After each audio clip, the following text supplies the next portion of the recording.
Here's what's happening now. Halloween is here. Is Mother Nature going to go heavier on the tricks or the treats? We've got your forecast coming up. Paula. Hey, Ben, here's something scary. Gas prices jumped as much as 30 cents per gallon overnight. Okay, what's going on this time? Karen, we go digging for answers. Also, first at 4, a white supremacist is targeting another Michigan college campus, looking to make an appearance that's sure to be controversial. And breaking right now, tech companies on Capitol Hill, what they've learned about Russian messages on social media during the presidential election. First at 4 starts now. Local 4 News begins right now with a breaking news alert.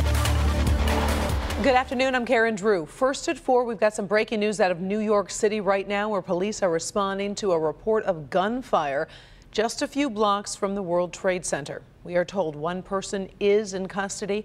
A large number of police vehicles could be seen in Manhattan near a community college and a high school. Details are sketchy. NBC News is reporting more than one person may be dead, with several injured. We also have an unusual case out of Southfield this afternoon. Take a look at this photo. Police say the little girl was seen leaving the Burlington Coat Factory with this man. We're told the girl was screaming, "Stranger danger," and the man claimed to know her father. A witness said the man had a tight grip on that child. However, right now police don't have a report of a missing child. Right now, they would like to know if this little girl is safe. Take a look at your screen if you perhaps recognize her, and if you can, call police. We'll, of course, be following the story and update on Local 4 News at 5. We'll take a look at this. This is snow from western Michigan as the state shivers through a chilly Halloween. Make sure to dress your trick-or-treaters warmly. Wind chills are around freezing. Ben Bailey stepped outside to give you a peek at downtown Detroit, and this could be a little chilly for our little trick-or-treaters, Ben. I think that's a safe bet, Karen. We're definitely feeling the chill out here on the weather patio. We had a couple flakes depending on where you were this morning, but right now we're dry on 4 Live radar. Temperatures continue to be the concern as those have dropped into the 30s in a couple spots. Ann Arbor is one of those locations, now down to 39. We're officially at 41 at Metro Airport, but look at those wind chills. Most of those feeling like freezing right now. And here's how the rest of your Halloween shapes up. We'll continue to watch the temperatures drop, but also the wind speeds will decrease the later we get during the evening hours. So later trick-or-treaters will have less of a wind chill to deal with as we head towards the 8, 9 o'clock hours. But for the early ones, it's going to be chilly, and we'll keep a lot of clouds around too. Don't forget, we're going to be updating your forecast every 30 minutes with our Freaky Forecast on the Local Forecasters app. It is absolutely free in your app store by searching WDIV. Karen? All right, thank you, Ben. In the city of Detroit, volunteer efforts are paying off with fewer fires reported during Angels Night. Over the past 2 nights, the city saw 38 fires. That's down from 41 last year. Remember, a special curfew remains in effect tonight from 8 p.m. to 6 a.m. for kids 15 and under.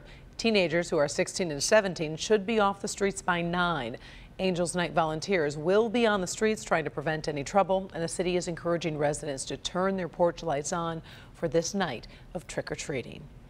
University of Michigan is considering a request from white nationalist Richard Spencer to speak on campus. A representative of Spencer's group, the National Policy Institute, made the request but didn't ask for a specific date. The state of Florida recently declared a state of emergency before Spencer's appearance in Gainesville.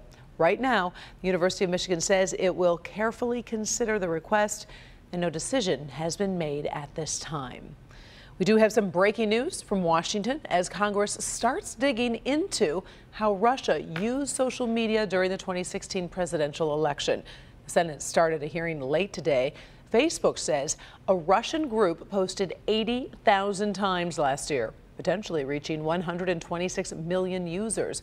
Twitter says it shut down more than 2,700 accounts linked to that Russian group, and Google says some YouTube channels were backed by Russian agents. Devin Skillian in the newsroom following those hearings with the very latest. Devin. It's fascinating, Karen. The major social media sites have sent their top attorneys to Washington for these hearings both today and tomorrow. First up, the Senate Judiciary Committee. In fact, that meeting is going on right now on the topic that it calls extremist content and Russian disinformation online. The hearings giving the companies a chance to tell what they're doing to keep their platforms operating while at the same time working to keep Russian agents and others from worming their way into the networks to influence American voters with manufactured disinformation. As today's hearing began, Facebook's chief legal officer talked about the action that his company has taken. We're hiring more ad reviewers, doubling or more our security engineering efforts, putting in place tighter ad content restrictions, launching new tools to improve ad transparency, and requiring more information from political ad buyers. We're building artificial intelligence to help locate more banned content and bad actors.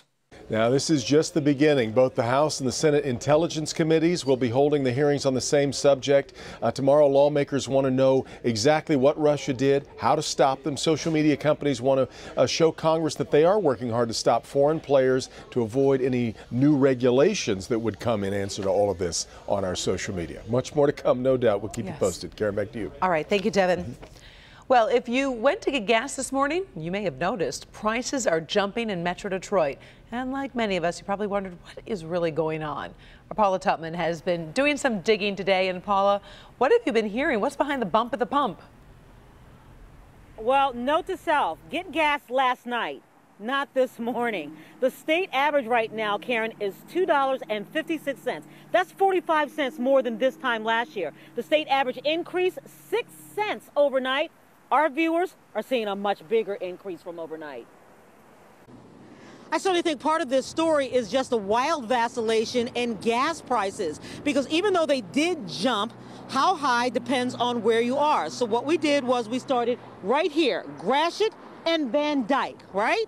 Okay, gas prices $2.45. Let's go north. Right around 6 Mile and Van Dyke, the price dropped to $2.37, but after that, it was a rocket ship. 4 miles later, near 11 Mile, $2.59 a gallon. Outrageous. And I think it should be lower. There's no hurricanes, no nothing going on. Then Van Dyke, just south of Chicago, just a few miles up the road, $2.69. Last night, gas was $2.33, and today is $2.69. But then something incredible. We started moving east, and at Hyden Rock, we met Brandy. Didn't even notice until you guys came looking at that pump, and I looked at mine, and it's like $2.89. $2.89 a gallon. Only when we pulled up, it was $2.69 a gallon. Huh, let me go inquire about that. She walked in to find out what the what. He said that the gas prices just went up. Yup, from the time she put the nozzle in her car and finished pumping, gas had jumped at this one gas station, 20 cents per gallon. In the final analysis, we found 5 different price variations from Detroit to Macomb with a 42 cent per gallon spread for cash prices. Yeah, $2.89. Susan Hiltz from AAA explains that the old bugaboo, supply and demand, is in play. What this can really be attributed to is kind of an untraditional jump in demand for gas. Usually we see a drop in prices after the summer, but people are driving more. And if you look in Michigan, we had a great fall. It's been really warm. It's been more conducive to driving for folks. So we're seeing a little bit more of that and a tightening of supply in crude oil. It's going to be unaffordable if it keeps going up, you know. Yeah, we do know. Okay, so gas stations will start phasing out the summer blends, and so prices should drop. Karen, I do want to talk about those wild and crazy vacillations. It all depends, according to Susan from AAA, on when the gas station purchased gas, or whether or not they're corporate stations, and who's setting the price on the street, as well as competition. Because remember, they're all in there to make a profit. It is now time for us to become our own best advocates. There are apps on the market to find the better price. AAA has one as well. And the bottom line is, for the best price, you could save as much as $5 per tank. And that's a lot of money. It really is. You definitely have to do your research. Thank you, Paula. We appreciate it. Still ahead on First at 4, Ben has an update on your trick-or-treat forecast along with the rest of the week. Also, many frustrated moms can probably relate to a tweet this mother posted. But you might be more careful on social media when you hear what happened to her. And if you are just joining us, we continue to follow breaking news from New York City, where one person is in custody after reports of gunfire near the World Trade Center. Witnesses say a vehicle drove down a popular bike path and then struck pedestrians and cyclists. They also say he fired what appeared to be a gun. NBC News reporting one person may be dead, several injured. Right now, as you can imagine, there is a heavy police presence on the scene. We are following this story and bringing you more developments throughout the newscast.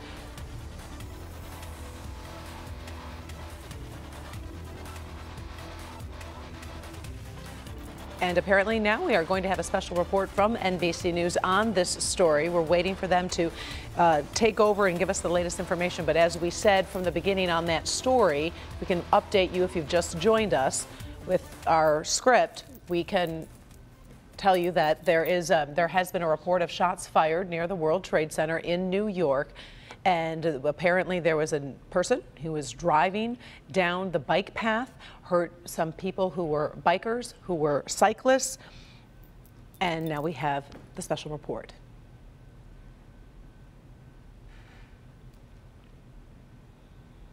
NBC News, you get a little aerial scene. This is the West Side Highway. This is in the Tribeca neighborhood. You continue south and you get towards the Ground Zero area and the financial district. And the number of schools, public school and as well as that high school. Let's go back to Savannah now, who has more for us. I just wanted to tell you, Lester, in the last 20 seconds, I'm seeing a lot of activity, FDNY, fire engines, all coming toward the scene here. Much more activity than I probably was standing here 20, 25 minutes, and now I see 1, 2, 3 fire trucks coming right now toward the scene. So it just seems that the activity has picked up, and I'm sorry to tell you, I don't know why. I see it as well.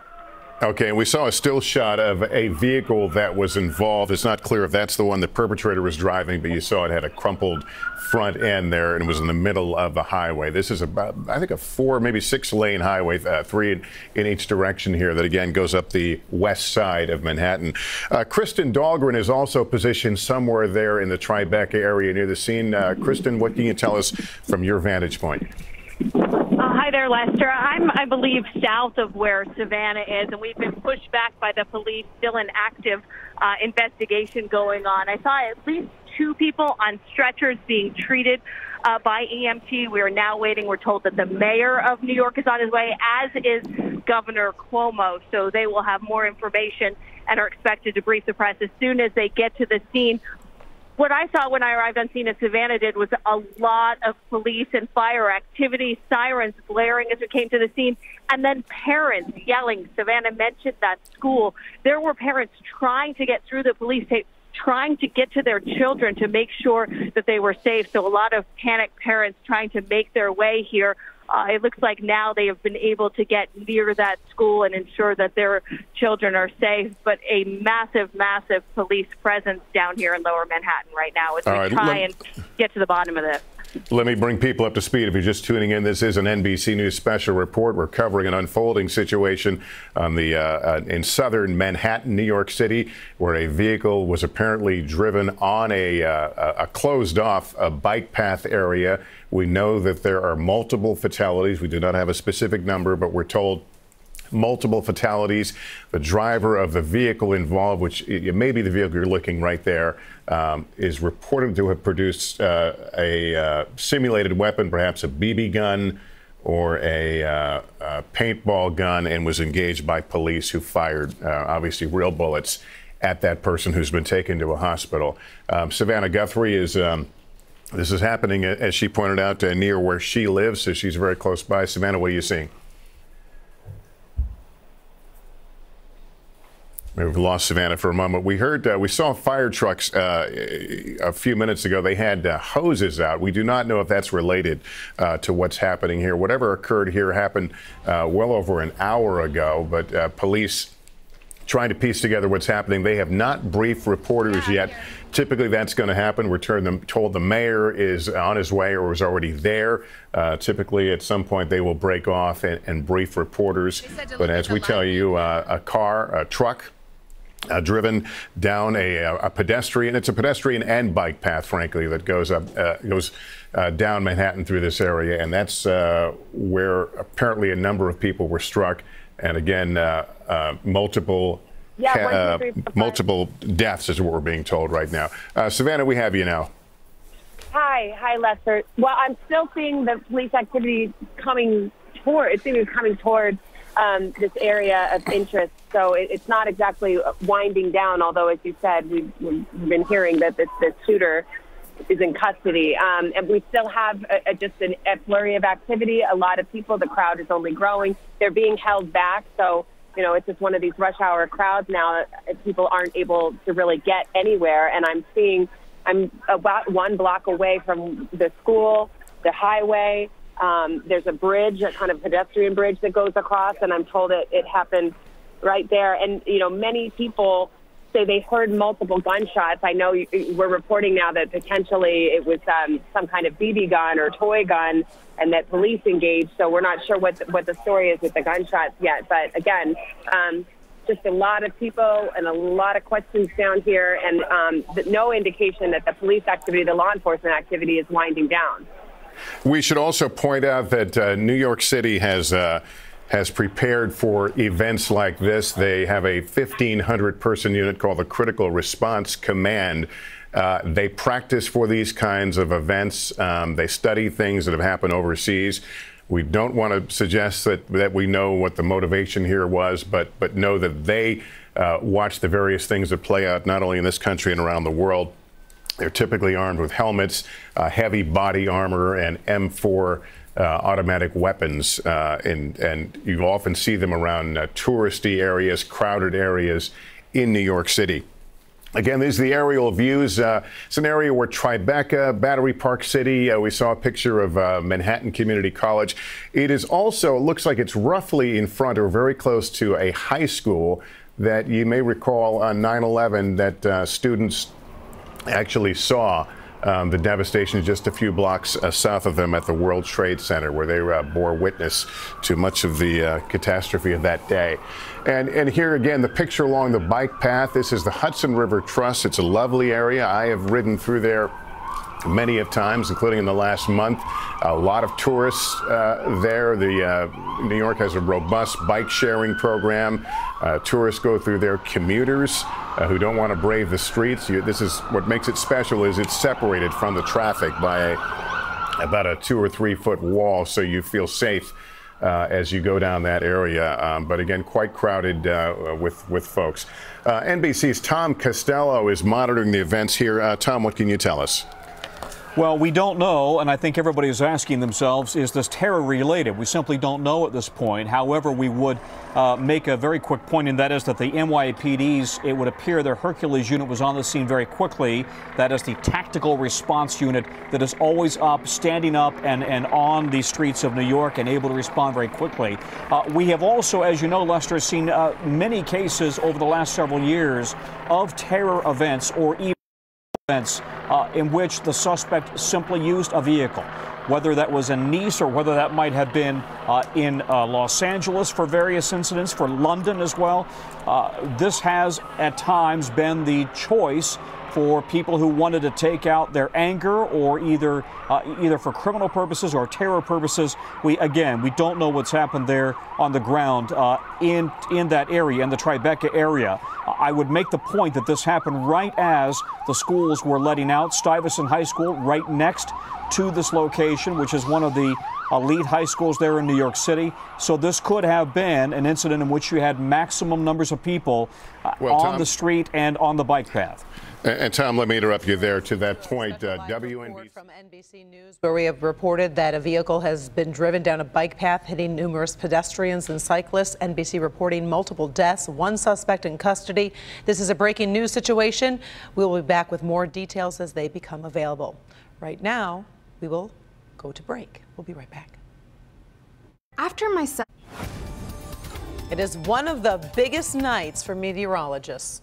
Is Halloween night. Yeah, don't you think like everyone right now is getting dressed at home, getting ready to trick or treat? A lot of them are starting at 5, most start at 6. And I know you're working, so I brought you some candy. There's some Kit Kats. Kit Kat. I like it. Snickers Thank you. minis too. Those things are so small. They get They're smaller every addicting. year. Let's start with some good news for trick-or-treaters. Nothing on 4 Live radar, and it looks like for the most part, that should remain the case through Halloween as we get later on into the nighttime hours. Right now, we're looking at clear skies across the area, or dry conditions, I should say, on 4 Live radar, but we will be seeing some areas with the rain. It's just going to stay to the north, and the reason why, winds have shifted, so what we were getting as a lake component off of Lake Michigan has now started to pivot back to the north, and that's where it's going to stay for the most part through the evening tonight. Temperatures right around 41 at Metro, but you can see some 30s already showing up on the thermometer, and the wind chills are at freezing or below in some spots. 32 in Howell. Out in Jackson, the wind chill has gone down below freezing at 30, but generally we're right around 32 as for how it feels outside. So here's how the rest of tonight looks. Again, I think we're going to stay mainly dry with clouds, and it's really going to be the winds and the temperatures that we're going to be concerned about. Heading towards tomorrow morning, we should dry out and see those clouds thin a little bit on Wednesday, but not too terribly much. Tonight, we're going to drop down to 32 officially for a low temperature, but we will see some areas that are in the 20s further outside of Detroit. 47 on the high side tomorrow. We're going to see, again, plenty of clouds, maybe a little thinning there midday. But how about some 60s in that 7-day forecast? We'll get there Thursday with a good chance of rain, and then again Sunday and Monday. And don't forget to set your clocks back as daylight saving time comes to an end this weekend. Karen. All right, thank you very much, Ben. We'll be right back. And if you are just joining us, we do continue to follow the breaking news from New York City, where one person is in custody after reports of gunfire near the World Trade Center. Witnesses say a vehicle drove down a popular bike path and then struck pedestrians and cyclists. You can see those bikes there. They also say he fired what appeared to be a gun. NBC News is reporting one person may be dead and several injured. Right now, as you can imagine, there is a heavy police presence on the scene. We'll continue to bring you new developments throughout this afternoon and, of course, on Local 4 News at 5. You can always stay up to date on clickondetroit.com. Thank you for joining us. We'll be back in a half hour. Inside Edition is next.